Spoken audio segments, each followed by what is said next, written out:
Welcome back, everybody. I'm Morgen Reynolds here at the Beyond the Trend offices in beautiful Vero Beach. And today on Coffee, Cocktails, and Capitalism, I have an awesome guest who is very graciously playing along with all of our schemes and things this morning and taking time out of his very busy schedule, Jordan Lulich. Welcome. Thanks for having me. I'm excited to be on and join you. And yeah, I don't know what's in store next, right? Yeah, so we did set up some of this through proxies. So Jordan was apparently not given a full rundown of the routine here. So he's being a trooper and drinking his bourbon. It's 10 in the morning.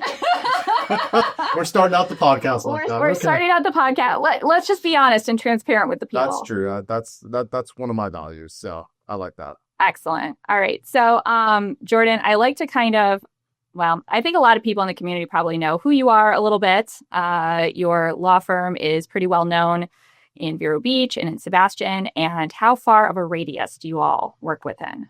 So we service the entire state of Florida, but we've got an office in Sebastian. We've got an office downtown, just 2 blocks from your office here in downtown Vero. And then starting June 1st, we're opening up a beachside office.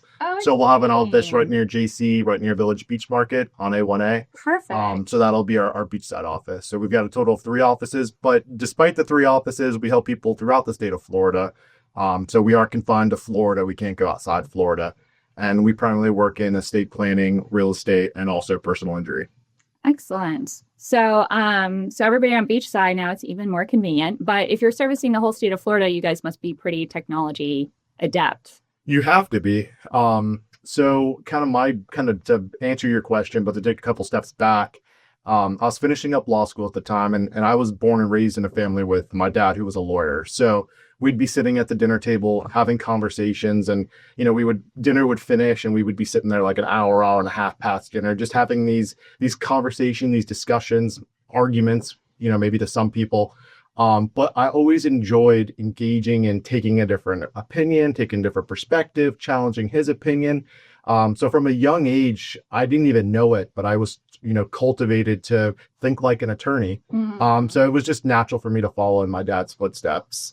I got to growing up here. You think it's God's waiting place for somewhere bigger, better. Can't wait to get the heck out of here. Were you born here? I was, yeah. Born in Vero Beach? Okay. I was. Yeah. And then I moved away and I went to FSU, Florida State University in Tallahassee. Mm-hmm. And once you're away for a few years, it's fun, it's great. But then you're like, wow, like the beach, the river, the boating, the lifestyle, the small town atmosphere, you start to miss it. And you really don't appreciate it until you move away. Yeah. Well, it's a unique place to be because I always remind people work their whole lives to end up here. And if you're already here, that's something that's pretty cool. Yeah. People definitely take it for granted. So went off to Florida State University. I was finishing up my law school career, my law school time. And my dad started talking to me. He was older. He was in his 60s. And he somehow managed to get me to come back and partner with him. And it was awesome. It was the best experience was working for him because unlike working for someone you don't know, there was always a level of trust that is there even before I started working for him. Mm-hmm. So I had the freedom to go out, to make mistakes, to learn from him. Yeah. That trust was there. And we got to work together for 5 years, which was awesome. But the first year it was a little rough because I was this young, eager, lots of energy, kid coming out of law school, and all the fresh ideas. And he was the solo practitioner, the generalist who had done things a certain way for 30 years in Sebastian. Oh my gosh. Didn't want to change. So he just had the one office? He just had the one office. It was him, and I think we had 2 part-time people at the time when I joined him. Okay. And what year was that in? That was 2018. Okay. So about 7 years ago. Yeah. So I remember coming in, they had the old traditional files. There was no case management software system. We had desktop computers. We had the old Comcast phones. And then what happened was our first hurricane hit. And when a hurricane hits and you lose power for some time, you can't work. Right. You're down completely. Yep. So being able to go remote is important because, life events happen, COVID happens. So now we all have a laptop, we all have a Zoom phone system. And so, we can, with, 10, 15 minutes notice, we can go home and work remotely and be able to have that versatility to be able to work in the office or work from home, which I think is really given us an advantage as far as the events that do come up, like COVID or hurricanes or, catastrophic events. Yeah. And you do have to be extra prepared for all of those things in Florida, I feel like, because if a hurricane is coming here towards Vero, then people, perhaps one's competition in other parts of Florida or the country, in my case, are still working. So you can't have too many blackout hours. That's right. Yeah. Where did you grow up? Chicago. Yeah. Okay. And we moved here. We've been in Florida for 12 years. We've been in Vero for 8 years. Okay. Yeah. So we've weathered a few now at this point. After 8 years, I think you're here for good. Right? Well, yeah, no, we love it. We're very, very grateful to be here. Yeah. So anyway, you were talking about how you guys are pretty tech savvy. I feel like you also maybe have some like kind of a younger firm. Maybe is that accurate or no? That's just appearances. I would say we're a younger firm. I know one of the values that we put out there. I think what distinguishes us is my role as a leader. I take the philosophy that who knows best about answering the phones than the person answering the phones, or who knows best about doing a certain job function than the person who's in that job function.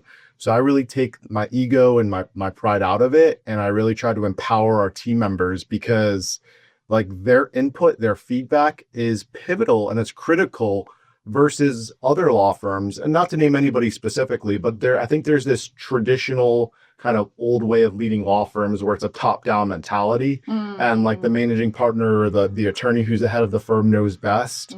So I think what makes us versatile and really what makes us a really strong younger team is to be able to empower our team members and really listen to them, really listen to feedback and input and involve them, in things that impact their job. Because if you're answering phones and then if you make a change to that process or that system and you don't involve the person and even give them the chance to be involved in that process, you can make a completely wrong decision.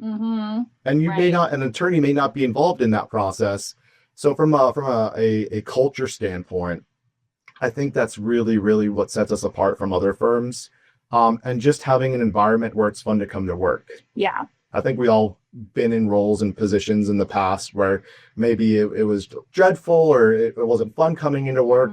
So we really, really work hard to make it a great place to work because that allows us to better serve our clients. And at the end of the day, whether it's your business, my business, we're service-based businesses, it's all about the clients at the end of the day. Right. About the customer experience. Yes. Yeah. Yes. You don't want Sunday scaries to be a real thing in your office. I know I went to a conference in last November and I got to listen to this restaurant entrepreneur and he was talking to a room full. There was like 800 attorneys there and he was talking about client experience like people don't talk about client experience that much. And so here he is, he's like teaching a room full or a conference room full of attorneys. And he was talking about his experience of this restaurant that he owned in New York.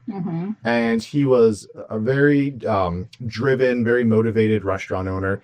And he was able to get his restaurant from not being ranked at all to being ranked 50 on the top 50 restaurants in the world. And then he ended up going from 50 to number 1. And he said his process of going from an unranked restaurant to 50 was focusing on things that you would expect, food, bringing in chef, making those small adjustments. But none of that mattered going from 50 to number 1. What mattered and what made the difference was focusing on that client, that customer experience. Yeah. And so he shared a story. There was a family that was visiting from Spain and it was snowing outside and they were having dinner in the restaurant. And I think they just happened to tell the server when they were having dinner that the kids had never seen snow before. And it was the first time that they seen snow. So the server went back and told one of the managers that was working at the restaurant.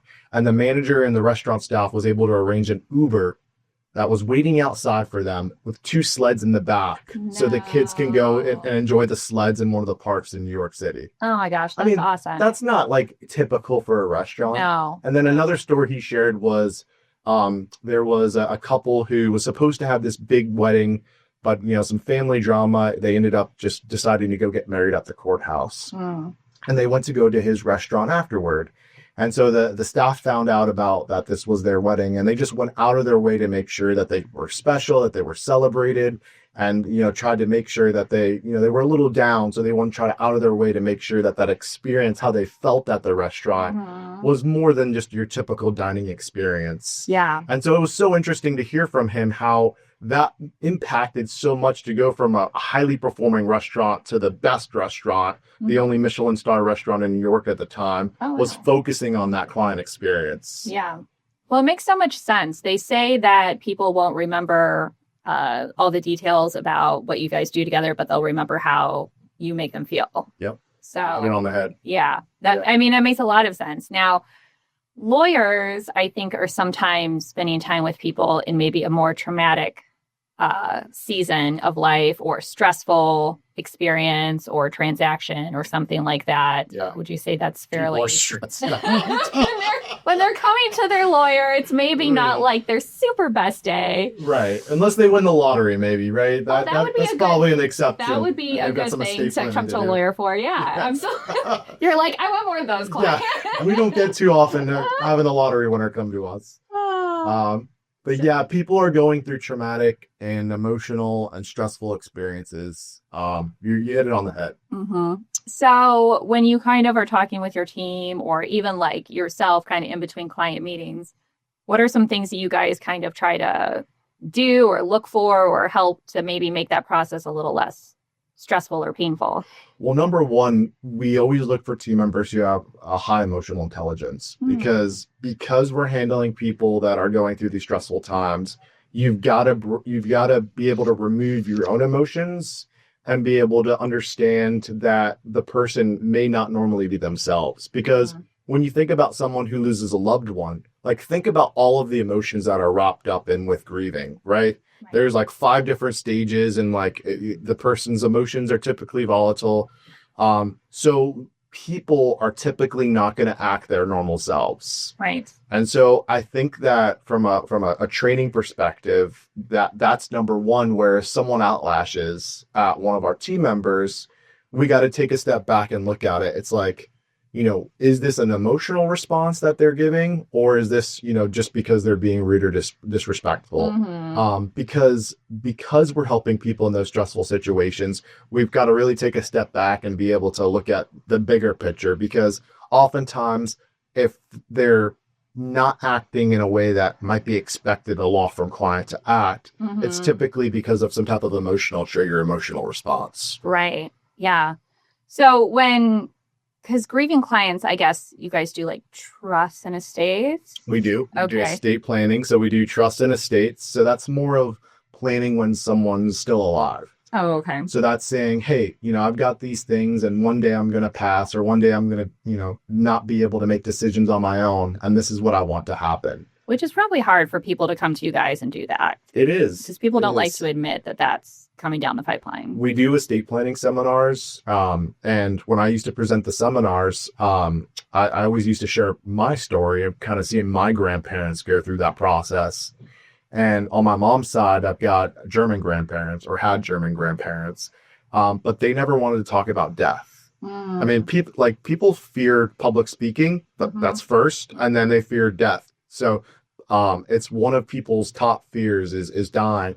So people don't like talking about it. So you've got, kind of 2 decisions. You can just put it off, or you can have those hard conversations. But the people who put it off, it leaves the family guessing what they want.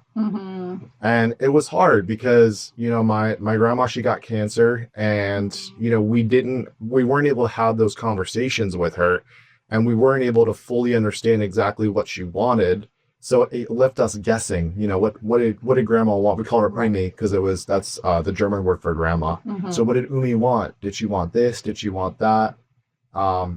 And now on my dad's side, on the Italian side of my family, Mm-hmm. it was completely different. My grandma, she said exactly what she wanted. She wasn't able to address it. She was able to confront it head on. Right.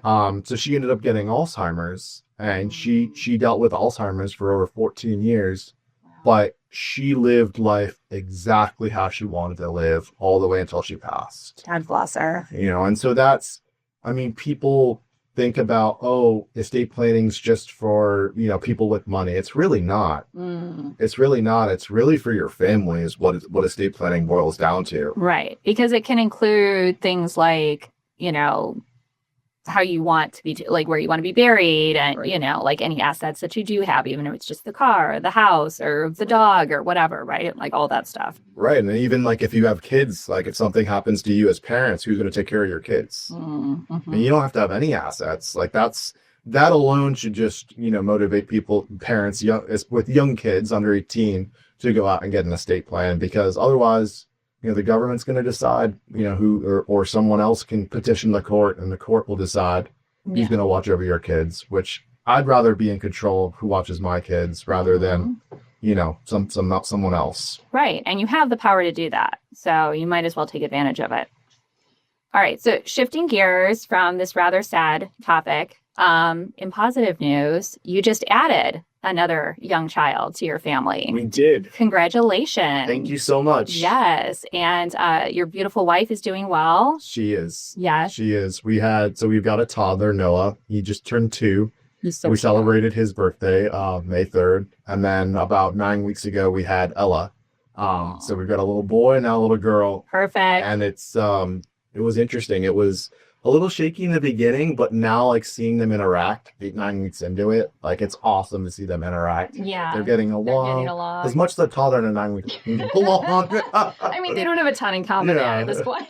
When he's kissing her and asking where she is and like being thoughtful and considerate. And so it's really, really cool to see them interact. Yeah. And probably an interesting stretch for you too, to start like thinking about how you want to raise them. Or is that something you guys had given a lot of thought to ahead of time? I think it's a simultaneous thing. I think you can give it a lot of thought, but then also you've kind of just got to roll with the punches. Right. You kind of got to evolve because you can't have everything planned out as parents. No. Well, life comes at you fast, as they say. It does. Where did you all meet?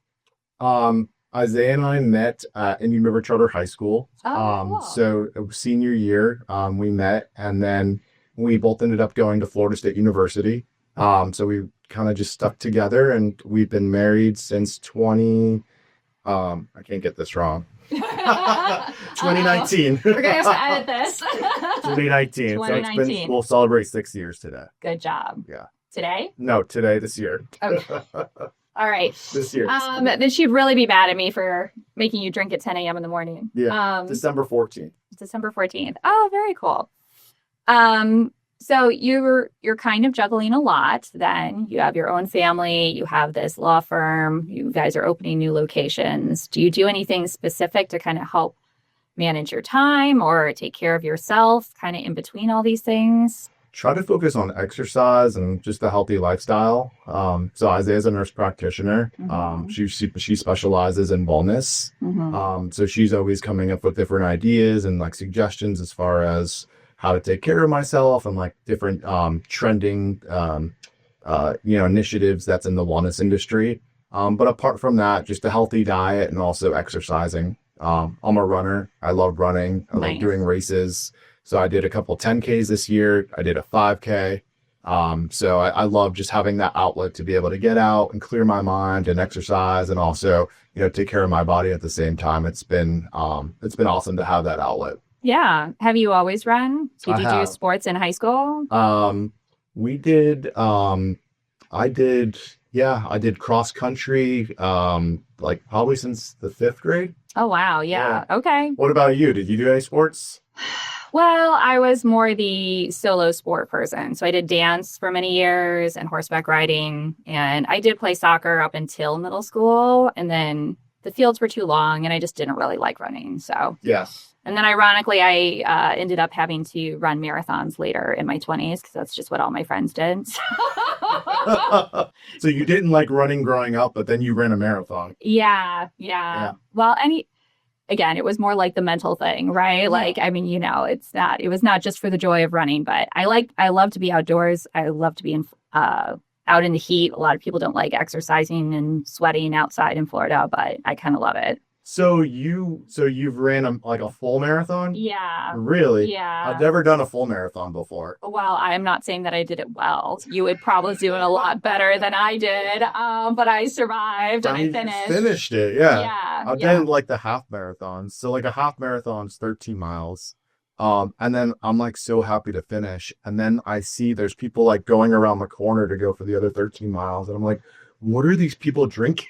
What Kool-Aid are they on? But a part of me like wants to be able to do it just for like that mental challenge that's involved with it. And you train for it too. Yeah. And like for me, what I always told myself was like I would give myself times that I just had to run for that long period of time. Yeah. So like if I went out on a Saturday morning and I ran with a team and I ran for like World Vision and that was why back in Chicago, like literally everybody in my friend group did that. So it was like you had no one to hang out with on the weekends unless you went running with them. You had to, like, it was just obligatory. You know, you would be like exercised from the group or whatever if you didn't participate.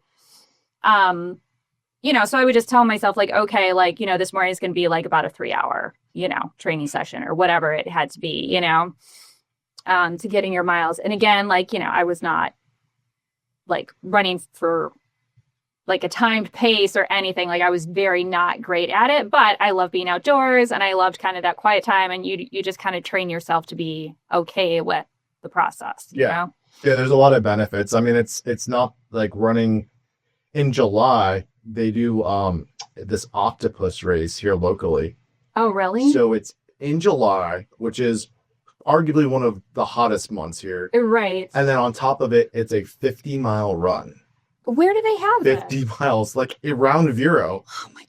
And they have medical camps like stationed throughout because people 100%. they're like going down like mile 20, mile 25. I mean, 14 hours is what it takes about to do 50 miles. 14 hours. Like that's a long time. Yeah. That's a long run. That is a long time. I have no desire to do that. No.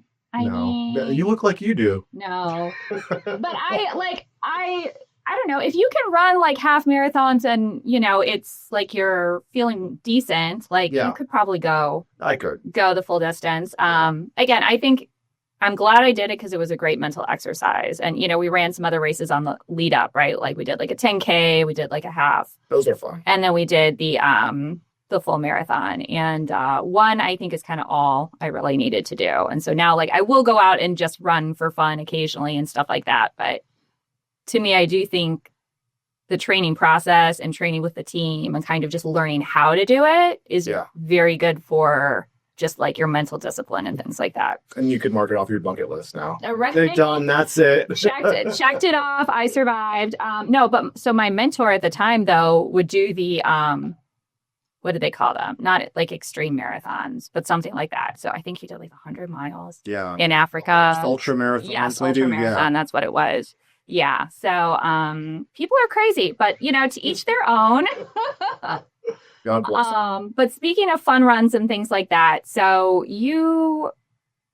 I'm interested if it's kind of a specific strategy that you have about getting your firm involved in the community, not just you as kind of the leader of the firm, but everyone in your organization is pretty involved. And I see your lawyers at all kinds of, you know, group activities and Impact and Main Street. And we have Jen on our board for Main Street, which is fantastic. We're really fortunate to have her. Yeah. I mean, we do a lot of marketing and we do the videos and, you know, that's all great. But all of that is really rooted in values. Mm-hmm. And so one of the first things that my dad and I actually did is we sat down with our team at the time and we said, you know, what type of values does our culture, does our team, what type of values do we exhibit? What type of values do we want to exhibit? Mm-hmm. And one of those values was community. And so growing up here, you know, I think that even made it more important for me to be able to have that positive impact on the community. Yeah. But we live by that, and that's our community internally as a team, mm-hmm. and then that's our community externally as a Vero Beach, Sebastian, Indian River County, Treasure Coast. So I think what you see is really a result and a reflection of one of our core values as our team. You know, it's so it's maybe one of the most overlooked but most beneficial things that I see startups skipping over is coming up with what their mission statement or their vision statement is. And I think sometimes because the way that we're taught in business school to do a mission statement or a vision statement is very nebulous. Yeah. But if you have specific core values and you have specific kind of a filter that you've created that you run your decision making through, that's one of the most beneficial things you can do for a brand or an organization, I think. It is. And people say, business mentors and business coaches, they said that you should spend more time in your why. So your why is why do you do what you do? And so part of my why is that community, to make a positive impact on the community, because I had a pretty good childhood growing up. My parents were there, they were present. My dad was a lawyer, so I was blessed really as a child. And so part of that childhood, for me doing what I do, and participating in the community and having a law firm and everything allows me to really make that positive impact for others and for the community. But people don't spend their time. They just kind of get caught in the daily grind and they don't think about that why. But you should really spend more time thinking about your why and less, as much as you can, because you get caught away from it. And really that's why we do what we do, right? Is to whatever it is, each person's, it's individual. It's subjective for everybody, but it's important to think about kind of the bigger picture sometimes. Yeah, absolutely. Do you guys kind of do like regroup around that on any type of regular basis, like a little mini team retreat or we do. So in-house training days, or we follow, there was a book, I don't know if you ever heard of it, called Traction. So it's by Geo Wickman, and basically you have a computer, right? Do you have a Windows or do you have an Apple? All PCs here. All PCs. Okay. So your PC has a Windows operating system, correct? Right? And Apple has a Macintosh operating system. Well, Traction is a business operating system for businesses. And part of what we've induced, and now we've kind of made our own, but it was inspired through Traction, was to do quarterly retreats, essentially. And so each quarter we spent some time thinking about how was the last 90 days? What problems did we have? What issues did we have? What challenges did we have? And then making a forecast and a plan for the next 90 days. And so every quarter for the last 5 years, we've had those quarterly meetings with the entire team. The entire team's involved with it. And it's cool because you can see, people from our intake team to upper level management and everybody in between sharing and giving perspective and feedback and insight and trying to solve problems. And it's really, I think, an awesome thing just to sit back and watch everybody contributing to try to ultimately create the best place that we can serve our clients. Absolutely. Yeah. How many people do you all have involved now in the organization? I think we're at 26 people. Okay. So starting June 1st, I mentioned it before, we're opening up the beachside office. Yeah. And Robin Lloyd, he's been an estate planning and a probate attorney in the area he just got his 50-year award from the Bar Association, actually. Wow. He's joining and he's merging with us. And so he's going to kind of a big deal, and Jordan. there's paralegal. Yeah, we're way to bury super the excited. lead. Geez, we're like 30 minutes in. I feel like we should talk about this a little bit because they've been an institution in the community for a long time. Yeah, and our conversation started just like kind of you and I are talking about values. It's like, hey, what are your values? How do you approach clients? And the more we started talking about it, we're like, wow, we have similar values. And so after that, we were able to figure out all the rest of the details. But another really community-driven lawyer who's just made such a positive impact on this community for so many people. So we're excited for Robin to join the team. That's fantastic. Yeah. So will you be in his building? So no, he's actually been on mainland for the last few months. Okay. So he's moving back to the beach. Okay. And he'll be joining us in our new office. Okay. I think when I drove by, they had a building on A1A. I think it's like 3 blocks from where our office will be. Oh, okay. Yeah, okay, correct. Cool. So tell me again where your new building is going to be. It's right next to Village Beach Market in the Pelican Plaza. Yes. Okay. Is that kind of near where like 32963 offices are? I think so. Okay. I don't know. There's like a med spa on the lower level. There's like the little Vero coffee guy is there and stuff. Yes. Yeah. In that vicinity. Yes. Okay. All right. Yes. Cool.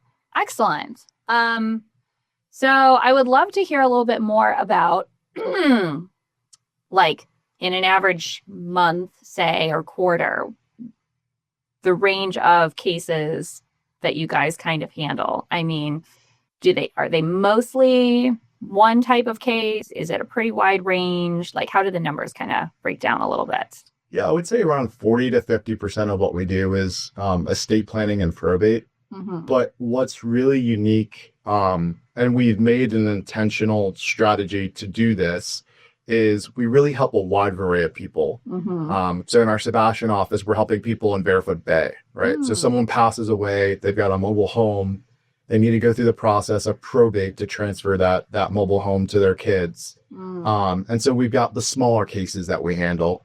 But then we also have, a $10 million real estate closing that we'll handle over on the beach. So we've really, developed our team to handle big or small. And I would say around 30 to 40% of what we do is also real estate. And then maybe about 15% or so is personal injury.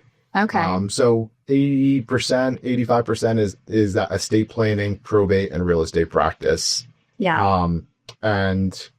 I think that also is a differentiator for us because oftentimes attorneys really try to focus and just help rich people and then make that a business model. And so I think why we've done what we've done is my dad, when he founded the firm, he never wanted to alienate a certain demographic of the community. So we've really tried to make sure that we stay competitive as far as pricing and just having systems in place where we can help big or small, and just really focus on that community aspect. That's great. Yeah. So, did you say that was something that you kind of changed when you came into the firm or started doing more intentionally, or was that something your dad was kind of already trying to do? That was something that he did. I would say opening up the Vero Beach office and really expanding into Vero Beach. It was a natural because I went to school in Vero, graduated from the Indian River Charter High School. Kind of knew went the to lay of the Osceola land Magnet. here. Yeah, so I was always in Vero. So expanding into Vero, that was something we did in 2019, 2020. So that really allowed us to get involved with more complicated cases as well. Interesting. Yeah. Now, I think maybe I first became aware of you from some of these real estate focused events that you guys host, which seem frequent. We do a lot of real estate events. Do you want to tell us a little bit more about that? Yes. So every month we partner with a real estate agent, and they've got some type of property that's for sale. So the event that we host, it's always at a property that's for sale. And the idea, we started doing this before COVID actually. But the idea was to gather a group of people, a group of realtors, real estate agents, and to provide them the ability to see a house, to try to help the realtor get the house sold, to give them some type of education. So you've spoken on marketing before. We've had sales strategists, we've had city council members, county commissioners, something that's relevant to a real estate agent. Mortgage brokers, lenders, inspectors. And then also we supply breakfast, or we've also done like an after hours event. So we've got some cocktails and some hors d'oeuvres. But the idea, it's more than just going to an event where you've got cocktails. It's providing an event where you walk away with something, which is that educational piece. It's intentional. So we've got on average probably 40 to 50 real estate agents that come out to our events. We've done we've had like 125 or 130 probably at our largest event. Wow. But we do them every month consistently. And we're really there again trying to add synergy to the real estate community, but also trying to help the real estate agent sell the house. So we've got one on Friday, if you're free, this Friday. I know it's probably not going to be edited by the time this is done, but Friday at 9 a.m. Yeah, I think that's on my calendar. Okay. Yeah. Shall I bring bourbon? Probably not, Morgan. I think I did bring a bottle actually to the last one as Okay. my gift, as the That's sponsor gift or whatever. For someone to drink after hours. After hours. You don't want to add it to the coffee bar? I'm shocked. Yeah. No, those I think what's kind of nice about those events is I think sometimes real estate, it's one of the largest industries here in Indian River County. It is a lot of people's job, career, profession, responsible for a lot of the economy here. And I think it can probably feel very competitive and cutthroat. And it's kind of nice to see all the different realtors from all the different brokerages represented in a room, kind of talking together and learning together and shaking hands with each other. So, yeah. It shouldn't feel cutthroat. I mean, I guess there's just different philosophies people take, but I always try to have that abundance mentality that there's enough work around to go for everybody, but, and I think a lot of people that come to our events feel that same way. Yeah. So it's always a really nice group of people. So it's a pleasant way to start your day. So if it's not this month, then whenever this comes out, I'm sure there will be another one on the calendar. Definitely. Do you guys have those all listed on your website, or better to go to your social media? We do. Yeah, they're on our social media. Our social media is listed on our website at www.lulich.com. And then we have like an events page where we have those events, as well as we do 2 to 3 estate planning seminars a month as well. So they're free events. And I don't know, have you ever been to one of those events where you're trying to get sold something? Yes. Like, I cringe just thinking about it. To a few of them. Yeah, like that's... I think we all have gotten stuck in a timeshare sales pitch at some point in our lives. That's not what we try to do. Like, we're not trying to sell a product. We're not trying to like sell something. So the events is really to focus on giving education and educating people, so whether it be our real estate events or our estate planning events. And we really don't make a push to try to like have that salesy atmosphere because nobody has to like sign over their estate in the room. Okay, we're now your lawyers. Okay, this has happened. It's done. There's nothing else you can do about it. No. Okay. So just purely educational purposes. Is that at one of your offices or is it virtual? So we do them at different facilities around. We've done it at Costa, at Cobalt. We've done some at like Hampton Inn. So we change it up every month. And they're listed on our website as well under that events tab. Excellent. Yeah. Before we go, other than opening the new beachside office, which I'm sure is going to be kind of a big push work-wise for you guys for a while, but what are some other maybe long-term goals that you have for either yourself personally or for the firm? So I think kind of going back to the people that we service and our clients, like when you look at the Treasure Coast or Indian River County, there's a lot of attorneys that focus on, people with just millions and millions of dollars. But what our team has really identified is this mid-market, blue collar workers, and even business owners that may have a few businesses or own some real estate. There's really not a go-to law firm that focuses and helps that demographic of society. The people in the middle. The people in the middle. Mm-hmm. And so really, our growth and our vision is really to continue to grow and make sure that here locally, that we can help those people. And, we don't have plans to go open offices throughout the entire state of Florida, but it's really just to focus on this local community, maybe go venture out a little bit of north and go, into the Palm Bay area or a little bit south, go to the Fort Pierce area. But there's really a need for those people where you don't have to go and spend $25,000 to hire an attorney, having a couple of businesses. There's affordable, skilled care that's, available to you in the local market. And so just really doubling down on our, on that client for us is really what we're focusing on right now. That is awesome because it is really necessary. And do you find it challenging to kind of hire for or find lawyers, I guess, who are comfortable working at both ends of the market? Honestly,